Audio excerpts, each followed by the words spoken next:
Hello everyone, welcome to content tutorials. और आज हमारे जावा कोर्स को आज कंटिन्यू करते हैं। हमने इसके पहले 3 वीडियोस निकाले हैं और हमने बात करी थी आपसे कि वेरिएबल्स क्या होते हैं, आपकी डेटा टाइप्स क्या होते हैं। हमने बेसिक जावा की काफ़ी बात की थी। उसके बाद हम लोगों ने लिटरल्स को देखा था, हम लोगों ने आइडेंटिफायर्स अगर किसी को ना पता हो तो हम लोग कॉन्स्टेंट्स को बोलते हैं। जो कॉन्स्टेंट्स कुछ नहीं कि ए इज इक्वल टू जो लोग 10 20 लिखते हैं तो उनको हम लोग कॉन्स्टेंट बोलते हैं और आइडेंटिफाई बोल सकते हैं। और हम लोगों ने काफी बातें कर ली थी। अब कुछ प्रोग्राम्स करने की बारी थी। मैंने एक क्वेश्चन आपको होमवर्क में भी दिया था, तो अब उस क्वेश्चन की बात कर लेते हैं। क्वेश्चन था कि write a program to add 3 numbers using variable A B and C using a 4th variable. तो जैसे मान लीजिए कि प्रोग्राम हम लोगों ने लिखा, तो हम लोग बेसिक पहले स्ट्रक्चर लिख लेते हैं प्रोग्राम का। तो बेसिक स्ट्रक्चर जानते हैं आप जहां कैसे होता है, पब्लिक क्लास, और यहाँ पे हम लोग क्लास का नाम लिखते हैं तो कुछ भी नाम लिख सकते हैं। तो मान लीजिए इस क्लास हम लोग अभी प्रोग्राम बना रहे हैं सम करने का, तो आप इसमें सम नाम लिख सकते हैं। इसके अंदर लिखते हैं हम लोग string args bracket open public static void main bracket नहीं खोल देते हैं। अब इसके आगे हम लोग को 3 वेरिएबल्स को डिक्लेयर करना होगा। तो पहला वेरिएबल हम लोग इन टाइप का बना लेते हैं, क्योंकि हम लोग को नंबर्स को ऐड करना है। अगर आपको 3 डेसिमल नंबर्स को ऐड करना है तो आप उसमें फ्लोट टाइप का या फिर डबल टाइप का डेटा टाइप ले सकते हैं। मैंने यहाँ पे इन टाइप का लिया है और पहला नंबर हम लोग इसमें डिक्लेयर करेंगे तो उसको कर देते हैं num1। इसमें कोई स्पेस नहीं है। मैंने आपको वेरिएबल्स को डिफाइन करने के रूल्स बताए थे, किस तरह हम लोग वेरिएबल्स के नाम लिख सकते हैं। तो उन रूल्स को फॉलो करते हुए हम सारे प्रोग्राम में ध्यान रखेंगे कौन सी चीज कैपिटल में होगी, कौन सी चीज स्मॉल में होगी, सबको ध्यान रखना है। अगर आपने ऐसा कुछ मिस कर दिया तो आपको एरर मिल सकता है। तो हम लोग एक एक स्टेप पे ध्यान रखेंगे। और इसमें इंट num1 कोई मान लीजिए 10 हमने स्टोर करा लिया, int num2 is equal to 20 store करा दिया, int num3 equal to 30 store करा दिया। तो हम लोग को 3 नंबर्स का सम करना है। ये अपने 3 नंबर हो चुके हैं, num1 num2 num3, इनके बीच में गैप नहीं है, ठीक है। और अभी आप देख सकते हैं कि मैंने अलग अलग लाइन में सबको डिक्लेयर किया और इनिशियलाइज कर दिया। इतने हिस्से को बोलते हैं डिक्लेरेशन, कि हमने सिर्फ वेरिएबल को डिक्लेयर किया हुआ है, इसको बोलते हैं इनिशियलाइजेशन। तो अब हमने अलग लाइन में किया। अगर आपको इसे एक ही लाइन में करना है तो उसके बता देता हूँ कैसे करते हैं। अभी जैसे मान लीजिए कि अब आपको ये लाइन को रीड नहीं कराना है, तो इसे आप कमेंट कर सकते हैं। कमेंट ऐसे, कमेंट करने का मतलब क्या होता है? कमेंट करने का मतलब ये है कि हम नहीं चाहते हैं कि हमारा जावा प्रोग्राम इस लाइन को रीड कर सके। तो हम लोगों ने यहाँ पे अलग अलग लाइन में वेरिएबल्स को डिक्लेयर किया है और उसको इनिशियलाइज भी किया है। तो अगर मान लो आपको ये तीनों चीज एक ही लाइन में करनी हो तो उसका भी एक तरीका है। तो मैंने अभी यहाँ पे देखो मैंने डबल स्लैश किया हुआ है, इसका मतलब होता है कमेंट। इसका मतलब ये होता है कि इस लाइन में जो भी चीज लिखी है जावा प्रोग्राम, जावा कंपाइलर उसको रीड नहीं करेगा। ये इसलिए ताकि आप अपने प्रोग्राम में कोई नोट्स को अगर ऐड करना चाहें तो इसकी हेल्प से ऐड कर सकते हैं। जैसे मान लीजिए हमें टॉप पे एक नोट ऐड करना है, इसमें हम लोग कमेंट कर देंगे, इसमें लिख देंगे कि प्रोग्राम ऑफ सम। तो अब ये लाइन अगर सिर्फ ऐसे लिखी होती तो यहाँ पे एरर आता, क्योंकि जावा इसको रीड करता तो कहता कि ये तो सिंटेक्स का कोई पार्ट है ही नहीं, तो वो एरर शो करेगा। तो अगर आप नहीं चाहते कि एरर आए और ये फ्यूचर के लिए आपको इसे स्टोर करना है, तो याद आ जाए कि हाँ ये प्रोग्राम है, ये सम करने का प्रोग्राम है, तो इसका कमेंट लगा दीजिए। तो जावा इस लाइन को अब रीड नहीं करेगा। तो वही चीज मैंने यहाँ की है कि अब इस लाइन में कुछ भी लिख दूंगा मैं, इसके आगे इसके आगे इसके आगे, तो वो अब रीड नहीं करेगा। तो मैं कह रहा था कि अगर इन तीनों को एक ही लाइन में लिखना, कैसे लिखेंगे? ये देखिए, int num1 is equal to 10 लिखा था, 10 comma num2 is equal to 20 comma num3 is equal to 30। तो हम लोगों ने यहाँ देखिए एक ही लाइन में एक बार हम लोगों ने डेटा टाइप को डिक्लेयर किया है और यहाँ पे सब में num1 num2 num3 सब में हम लोगों ने वैल्यूज को डाल दिया है एक ही लाइन में, यहाँ पे अलग लाइन। तो आप अपने हिसाब से कर सकते हैं, ये भी तरीका सही है। और अब हमको इनका सम करना है, तो सम कैसे करेंगे? तुम लोग यहाँ पे एक और वेरिएबल को डिक्लेयर कर देते हैं सम करके। एक चीज ध्यान रखिएगा कि ये जो आपका वेरिएबल कुछ भी हो, इसका नाम जो है क्लास के नाम से बराबर नहीं होना चाहिए। अगर आप देख सकते हो तो यहाँ पे सम का एस छोटा है तो यहाँ पे सम का एस कैपिटल है, तो दोनों अलग नाम है। तो इसमें कंफ्यूज ना होना कि दोनों नाम सेम रख देंगे तो एरर आएगा, लेकिन बस ये है कि कैपिटल और स्मॉल का ध्यान रखिएगा, ये नाम अलग है, ये नाम अलग है, ये क्लास का नाम है और ये वेरिएबल का नाम है। तो अब अगर आपको सम निकालना है तो sum is equal to, simple कर देंगे हम लोग, num1 plus num2 plus num3। Semicolon का हर जगह ध्यान रखना, हर एक लाइन के एंड में सेमीकोलन आ रहा है और कहां-कहां नहीं आएगा इसका मैं आपको बता चुका हूं, बाद में फिर से एक्सप्लेन कर दूंगा कहां नहीं आता है। अब सम की वैल्यू हमको मिल गई, सम के अंदर क्या आपको दिख रहा होगा 10 + 20, 20 + 30 कितना 50 आएगा, 10 + 20 30, 30 + 30 60 आएगा। तो यहाँ पे अब 60 स्टोर हो जाएगा, सम के अंदर 60 वैल्यू आ जाएगी, लेकिन हमें प्रिंट कराना है, हमें इसे शो करना है। जब प्रोग्राम रन होगा तो रन होने के बाद आउटपुट तो आना चाहिए ना। तो अभी मान लो अगर आउटपुट को देखोगे तो आउटपुट आप इस प्रोग्राम को रन कर दोगे तो आउटपुट में कुछ भी लिख के नहीं आएगा, ये प्रोग्राम सक्सेसफुली चल जाएगा लेकिन आउटपुट नहीं आने वाला। अब आउटपुट क्या करना हम लोगों को, हमको इसे प्रिंट करना होगा। तो प्रिंट करने का तरीका वही है, system.out.print। तो मैं उतना लंबा नहीं लिखूंगा, शॉर्ट फॉर्म में लिख देता हूं s.o.p, इसका मतलब है system.out.print। इसके अंदर आपको सम वेरिएबल का नाम लिख देना है बस। अब ये आउटपुट आएगा और जो ब्रैकेट्स हम लोगों ने खोले हुए थे उन्हें बंद भी कर देना है। तो अब ये पूरा प्रोग्राम अच्छे से कंपाइल हो जाएगा और आप जब आउटपुट निकालेंगे तो आपको सम की वैल्यू यहां पे मिलेगी, जो भी आएगी आपकी 60 मिलेगी आपको इसका आउटपुट इस तरह। तो हमें मतलब प्रिंट कराने के लिए एसओपी और कई जगह पे एसओपीएलएन भी यूज होता है। अब इसका क्या यूज है मैं आपको धीरे धीरे आपको समझा दूंगा। आज का लेक्चर हमारा प्रैक्टिस सेशन होगा, हम लोग प्रोग्राम प्रैक्टिस करने वाले हैं। तो ये जो मैंने होमवर्क दिया था उसका सॉल्यूशन ये है और हम लोग आगे क्वेश्चन लगाएंगे, तब तक आप इसे एक बार नोट कर लीजिए। तो अब हमारा अगला क्वेश्चन होगा, write a program to divide two numbers. अब हम लोग दो नंबर्स को कैसे लेते हैं और कैसे उसको मतलब यूज करेंगे डिवाइड निकालने के लिए, इसका डिवीजन निकालेंगे, तो उसको भी एक बार देख लेते हैं। तो बेसिक जावा जो हम लोग लिखते हैं पब्लिक क्लास वाला सब कुछ, तो पब्लिक क्लास ये आपका क्वेश्चन है, आंसर यहाँ से चालू है आपका पब्लिक क्लास और क्लास का नाम कुछ भी, तो हम लोग यहाँ पे डिवाइड लिख देते हैं, क्लास का नाम divide, bracket open, public static void main, इसके अंदर स्ट्रिंग अर्ग्स।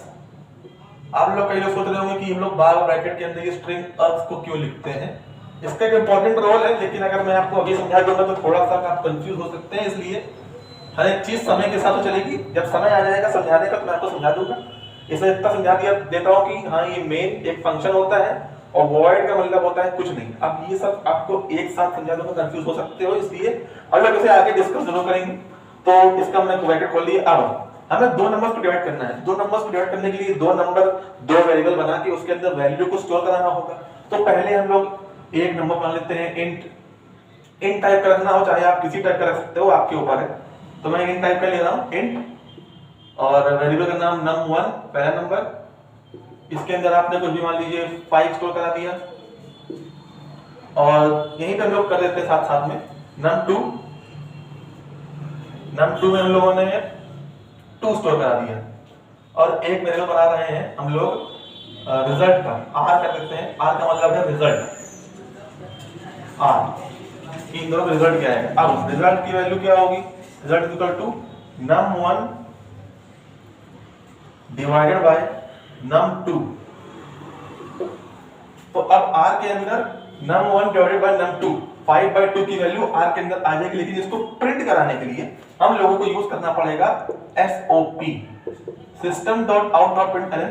मैं यहाँ पे शॉर्ट फॉर्म में लिख रहा हूँ, आपको अपने जब आप कंपाइलर में इसे चलाएंगे टाइप करेंगे तो पूरा लिखना पड़ेगा system.out.print, S कैपिटल होगा सिस्टम का, ठीक है। तो अब हम लोग r का वैल्यू यहाँ पे डाल देंगे, ब्रैकेट जो खोले थे उसे बंद कर देंगे। ध्यान रखिए कई बार लोग भूल जाते हैं कि ब्रैकेट कहाँ ओपन थे, उसको बंद भी करना होता है, और सेमीकोलंस का यूज जरूर ध्यान रखिए, क्योंकि जावा सेमीकोलन पे बेस्ड है, ये इसका बहुत यूज होता है सेमीकोलन का जावा में, इसलिए आप ध्यान रखिएगा।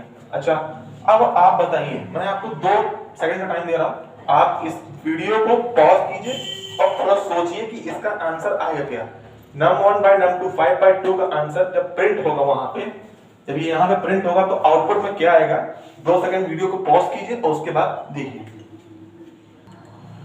तो आप लोगों ने, कई लोगों ने किया होगा और एक बार करके जरूर देखिए इसको कि इसका आंसर क्या आएगा। आप लोगों के हिसाब से इसका आंसर आ सकता है 5/2। हम लोग सब देखते हैं कि 5/2 आता है 2.5। रिजल्ट ये है। अब हम लोग मैथमेटिकल सॉल्व करते हैं तो आंसर यही आएगा 2.5। लेकिन हम लोग अभी जावा में हैं, हम लोग कंप्यूटर में हैं, तो अब इसमें कुछ रूल्स फॉलो होते हैं कि क्या है। एक चीज ध्यान देखिए कि जो num1 हो, num2 हो या r हो, तीनों आपके इंटीजर टाइप के हैं। तो जब r आपका इंटीजर टाइप का है तो इसका आंसर फ्लोटिंग मतलब कि डेसिमल क्यों आएगा, आप लोग खुद सोचिए। जब ये इंटीजर टाइप का है तो इसका आंसर डेसिमल में क्यों आएगा। तो इसका जो आउटपुट आएगा सिंपल, वो आएगा आपका 2। इसका आउटपुट आपका 2 आएगा। रीजन क्या है इसका, क्योंकि num1 by num2, num1 भी इंटीजर है, num2 भी इंटीजर है, इंटीजर बाय इंटीजर आपको इंटीजर ही मिलेगा। तो ये इसका एक लॉजिक है जावा प्रोग्राम में। और नॉर्मल प्रोग्राम्स में जैसे कि C++, जावा में भी ऐसे ही रूल्स फॉलो होते हैं। तो अगर आप इसमें देखेंगे तो ये इंटीजर टाइप का है, ये भी इंटीजर, इससे भी फर्क नहीं पड़ता, लेकिन इनका फर्क पड़ेगा कि integer by integer gives you the answer of integer. तो इसका आपको ध्यान रखना है कि अगर इंटीजर इंटीजर है तो यहां पर बात आती है डेटा लॉस की। डेटा लॉस,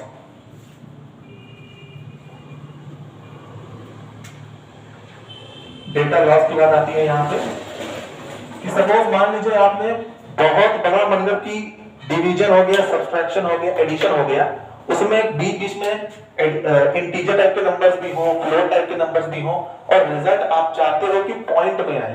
तो ये डिपेंड करता है आपके डेटा टाइप पर कि डेटा टाइप आपका जो वेरिएबल जिसमें आप रिजल्ट निकालने वाले हो वो किस टाइप का है।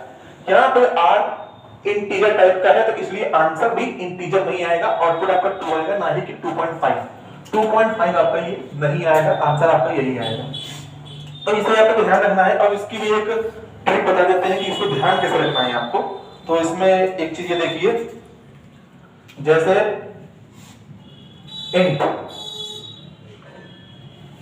इंट के साथ अगर इंटीजर का ऑपरेशन कुछ भी कराओगे, चाहे एडिशन कराइए, सब्सट्रैक्शन कराइए, मल्टीप्लिकेशन कराइए, डिवीजन कराइए, इसका जो रिजल्ट होगा ना वो इंटीजर ही आएगा। और अगर आप इंटीजर के साथ फ्लोट का कराते हो, फ्लोट का मतलब कि डेसिमल नंबर्स हो गए, या फिर डबल का कराते हो, डबल भी आपका डेसिमल नंबर ही होता है, तो इसका रिजल्ट क्या आएगा।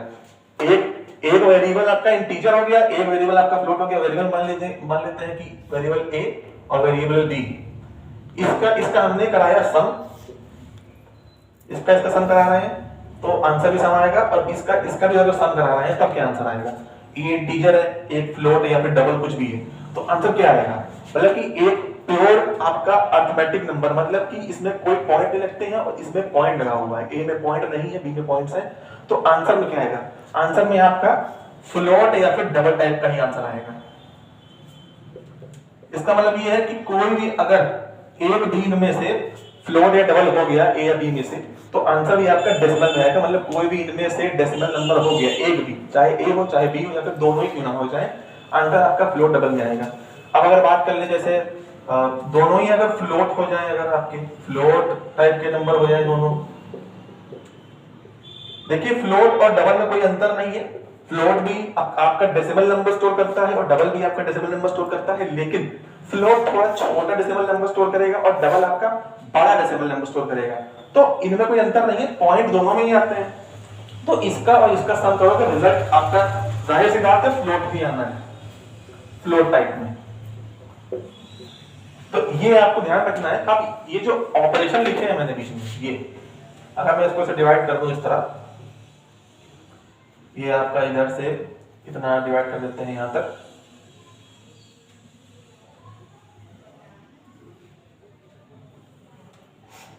तो जैसे मान लीजिए बीच में जो है ये ऑपरेशंस है वो, अब चाहे यहाँ पे प्लस हो सकता है, मल्टीप्लिकेशन हो सकता है, डिवीजन हो सकता है, कुछ भी हो सकता है, ये आपके ऊपर है।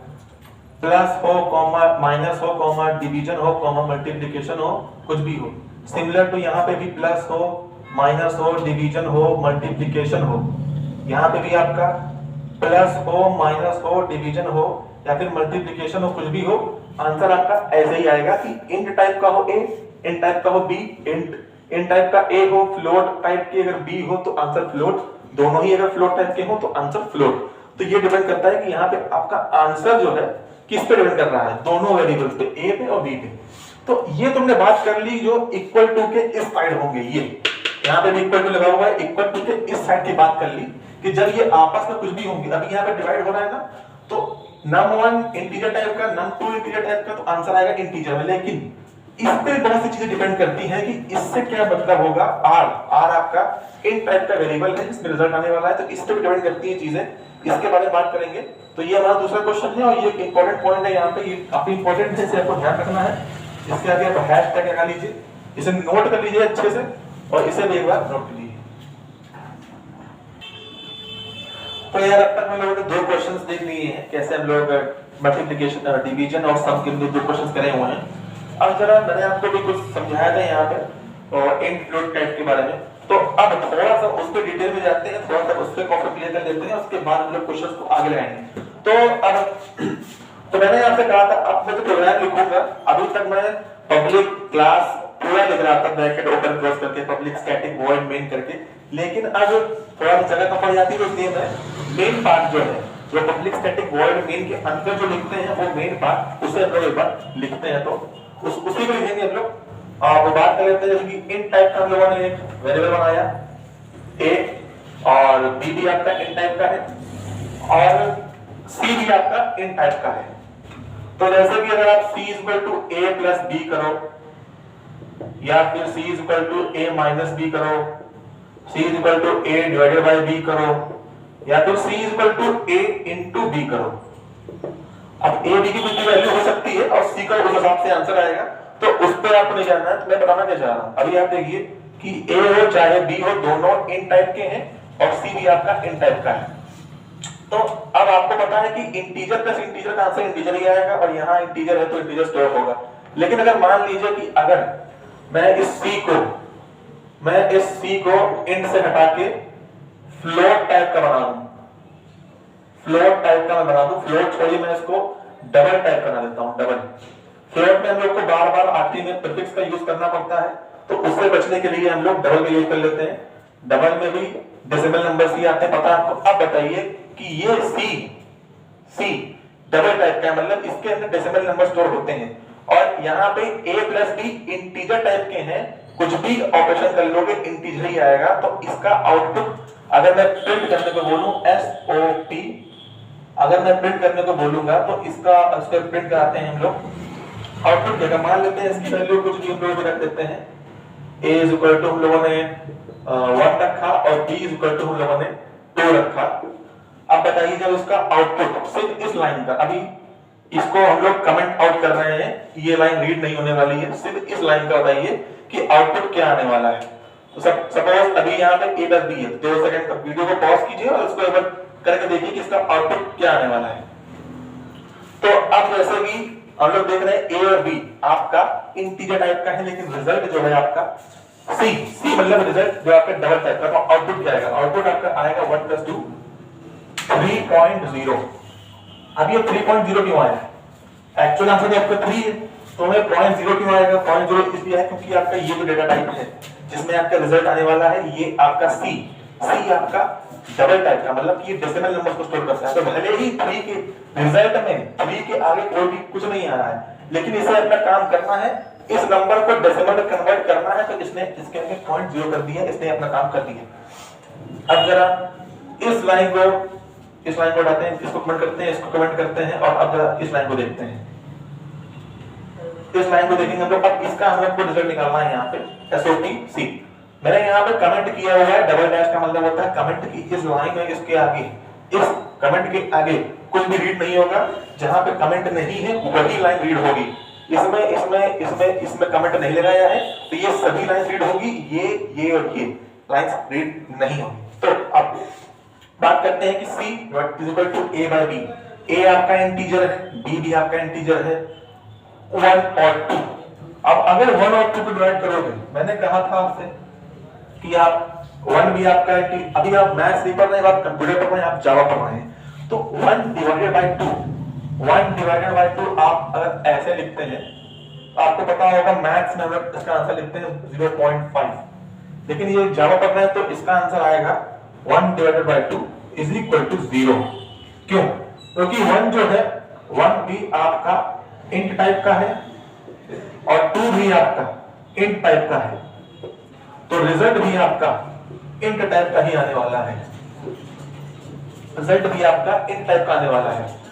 तो अब इसको ध्यान में रखते हुए अब बताइए C is equal to A divided by B, 1 divided by 2 C में क्या आउटपुट आएगा? पॉज कीजिए वीडियो को और देखिए एक बार। तो अब तक आप लोगों ने इसका आंसर निकाला होगा, वीडियो पॉज करके एक बार जरूर, अगर नहीं आया तो एक बार वीडियो को थोड़ा पीछे ले जाइएगा और चेक कीजिएगा इसका आउटपुट क्या आने वाला है। A divided by B 1 by 2, मैंने कहा था कि 0 आएगा क्योंकि इंट बाय इंट इंट, लेकिन यहाँ पे C लिखा है, C अपना डबल टाइप का है, तो क्या 0.5 आएगा कि 0 ही आएगा? अरे मैंने यहाँ पे C तो लिखा है ना, C तो हमारे डबल टाइप का है ना, और हमारा रिजल्ट भले ही 0 आएगा तो क्या 0.5 है कि 0 आएगा? अब आप बताइए क्या आने वाला होगा? तो इसका आंसर जो है वो आएगा आपका, आउटपुट में आपको आंसर मिलेगा 0.0। अब यहाँ पे थोड़ा कंफ्यूज हो सकता है यहाँ पे कि 0.0 क्यों आ रहा है, 0.0, 0.5 क्यों नहीं आ रहा? मैंने कहा हम लोग मैथ नहीं पढ़ रहे हैं, हम लोग जावा पढ़ रहे हैं, तो इस ये तो कोई मतलब नहीं जावा में, मतलब इस लाइन का है। 1 by 2 कितना होगा? इंट बाय इंट, कितना आंसर आएगा? सिंपल, इंट बाय इंट का आंसर इंट, 1 by 2 का आंसर मैथ्स में 0.5, लेकिन कंप्यूटर में सिर्फ इंटीजर लेना है अपने को, तो 0 लिखा हुआ है, सिर्फ 0, तो 1 by 2 का आंसर आया 0। अब क्योंकि अब आंसर तो इंट में आ गया है, लेकिन हमारा जो डेटा टाइप है C, जिसमें हमने आंसर लिया है, जिसमें हमने आंसर स्टोर कराया है, उसकी वैल्यू क्या आएगी? ये अपना काम तो करेगा क्योंकि ये डबल टाइप का है, इसे अपना काम करना है, इसको आंसर जो है वो पॉइंट में ही देना है, तो इसने कुछ नहीं किया, अपनी तरफ से आगे पॉइंट 0 लगा दिया। इसको जो रिजल्ट मिला है यहाँ पे जिसको रिजल्ट मिला है वो इन टाइप का मिला है, लेकिन ये खुद डबल का है, तो इसे अपना काम करना है, इसे आंसर जो है पॉइंट मतलब कि डेसिमल में ही देना है, तो इसने अपनी तरफ से पॉइंट 0 लगा दिया। अब इसके आगे पॉइंट के आगे क्या आंसर आ रहा था इसको इससे मतलब नहीं, इसका काम इतना ही है कि हमें यहाँ पे सिर्फ और सिर्फ पॉइंट के आगे कुछ नंबर को देना है, इसने अपना काम कर दिया है यहाँ पे। तो एक बार आप इसे नोट कर लीजिए और इसे अगर ध्यान रखिए, एक इंपॉर्टेंट पॉइंट ये भी है कि इसे हम लोग को ध्यान रखना है कि ये इंट बाय इंट टाइप का है, तो इंट बाय इंट आपको आंसर इंट ही देगा और सबके लिए है। अगर यहाँ पे फ्लोट भी होता, फ्लोट टाइप का अगर होता, फ्लोट बाय फ्लोट डिवाइड करोगे तो फ्लोट ही आएगा आंसर आपका, फ्लोट बाय फ्लोट करोगे तो आंसर आपका फ्लोट में ही आएगा, क्योंकि फ्लोट बाय फ्लोट है। और मैंने आपको ये बताया था कि अगर फ्लोट डिवाइडेड बाय इंट हो या फिर इंट डिवाइडेड बाय फ्लोट ही क्यों ना हो, आपका आंसर हमेशा फ्लोट में ही आएगा, फ्लोट में। तो इसे आपको ध्यान रखना है, इसे एक बार नोट कर लीजिए। अभी इस पर थोड़ी सी और बात करेंगे, तो इसके आप क्वेश्चन को देखें। तो यार अब तक हम लोगों ने बात कर ली थी, थोड़े से डेटा टाइप कॉन्सेप्ट देखे थे हम लोगों ने। अब हम लोग एक और एग्जांपल के साथ समझते हैं इसको डीप में। तो अब बात करें कि यहाँ पे हम लोगों ने डबल टाइप का डेटा टाइप डिक्लेयर किया है, उसका एक वेरिएबल बनाया है a, उस वैल्यू स्टोर कर दी 2.5, b इक्वल टू 2.0। अब हमने यहाँ पे इन टाइप का c बना दिया है, c। अब c के अंदर हम लोग वैल्यू ले रहे हैं a डिवाइडेड बाय b और इसको हम लोग प्रिंट करा रहे हैं, इसका आउटपुट ले रहे हैं हम लोग, ठीक है। तो अब आप बताइए इसका आउटपुट क्या आने वाला है। a आपका डबल टाइप का है, b भी आपका डबल टाइप का है। तो अब आप 2 सेकंड इस वीडियो को पॉज करिए और एक बार इसका आउटपुट को निकाल के देखिए, फिर डिस्कस करते हैं इसको। तो अब तक आप लोगों ने इसको देख लिया होगा और अगर आपने इसका आंसर निकाला है तो इसका आंसर मैं बता देता हूं क्या आने वाला है। इसका आंसर आएगा आपका 1। आप लोगों में से कई लोगों ने इसका आंसर 1.25 निकाला होगा, क्योंकि 2.5 है, 2.5 डिवाइडेड बाय 2। अगर सिंपल मैथ से करोगे तो कई लोग करते हैं इसको हटा देंगे, इसको हटा देंगे, 25 बाय 20 कर देंगे, इसको 5, इसको 4 और फिर इसको 1.25, ठीक है। तो बेसिक सिंपल स्टेप करके अगर 1.25 आपने आंसर निकाला होगा, क्योंकि आपको पता है कि ये आपका ए जो है आपका डबल टाइप का है, बी भी आपका डबल टाइप का है। तो अब सी देखिए हमारा जो सी है ये हमारा इन टाइप का है, तो ये सिर्फ इंटीजर वैल्यू ही अपने अंदर स्टोर करने वाला है। तो ये 1 स्टोर करेगा, लेकिन इसके आगे जो 2 और 5 लिखा है इसको स्टोर नहीं करेगा। तो यही पे बात मैंने पहले की थी डेटा लॉस की, तो यहीं पे डेटा लॉस होता है।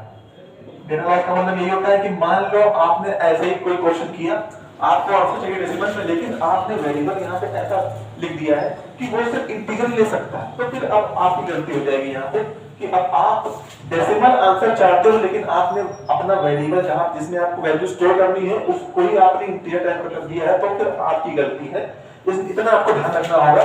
तो यहाँ पे इसका सिंपल आंसर 1 आने वाला है, ना कि 1.25 ये नहीं आएगा। तो इसको आप अपने कुछ चेंजेस करने वाला हूँ इस वाले में, इसमें एक बार ध्यान से देखिएगा, कुछ चेंजेस करते हैं और तब भी आपको देख लेंगे आपको कितना समझ आया है। तो अब डबल टाइप करने लिया ये बी, अब हम लोग बी को जो है इसको यहां दिखा देते हैं, बी डाल दिया और इंट में हम लोगों ने b इक्वल टू 2 स्टोर कर दिया है और c में हम लोग इसका रिजल्ट लेने वाले हैं। तो अब देखिए यहाँ पे a आपका डबल टाइप का है, b आपका इंट टाइप का है, आंसर क्या आएगा डबल बाय इंट, डबल के साथ इंट का ऑपरेशन करेंगे, आंसर किस में आएगा डबल में। बात कर चुके हैं इस बारे में हम लोग, तो डबल के साथ इंट का ऑपरेशन करेंगे आएगा किसमें डबल में।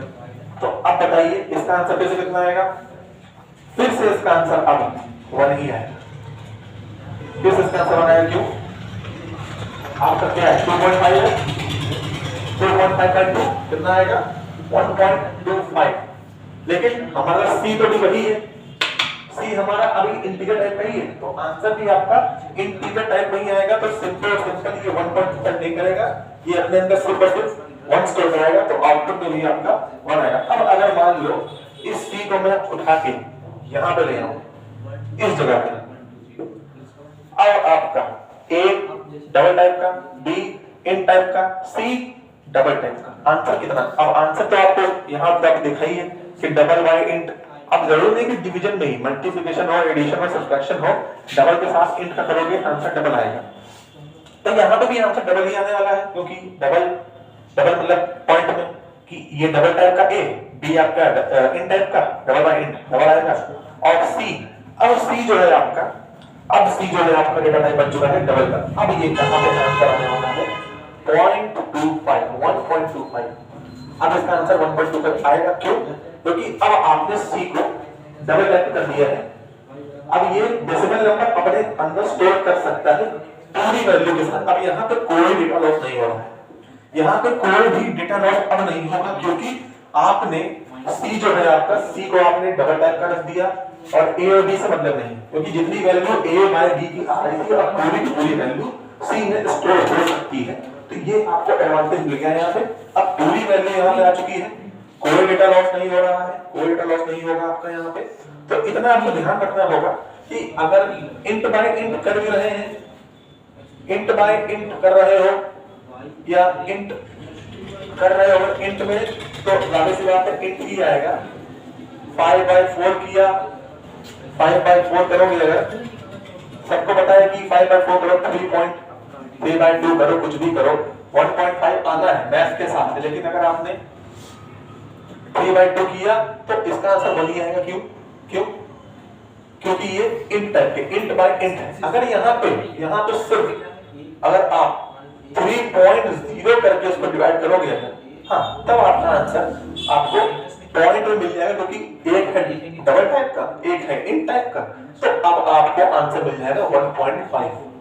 अब ये 1.5 आंसर तो आ जाएगा, लेकिन अब ये 1.5 आपका आउटपुट में प्रिंट कैसे होगा।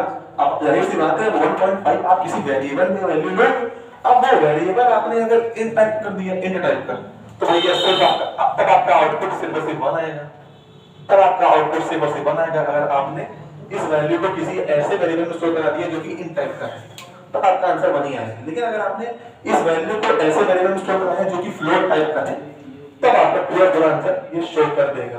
तो मतलब प्रॉपर आंसर दोनों तरफ डिपेंड करता है, दोनों तरफ से, इक्वल टू इस साइड से भी, इक्वल टू उस साइड से भी। तो आपको ध्यान रखना होगा कि ए बी हमारा किस टाइप का है, सी हमारा किस टाइप का, तो ध्यान रखना है आपको प्रॉपर आंसर चाहिए। तो ये कुछ चीजें हैं जिसे आप एक बार नोट कर लीजिए, फिर हम लोग अब प्रॉपर क्वेश्चंस पे आते हैं और क्वेश्चंस को फिर से देखेंगे।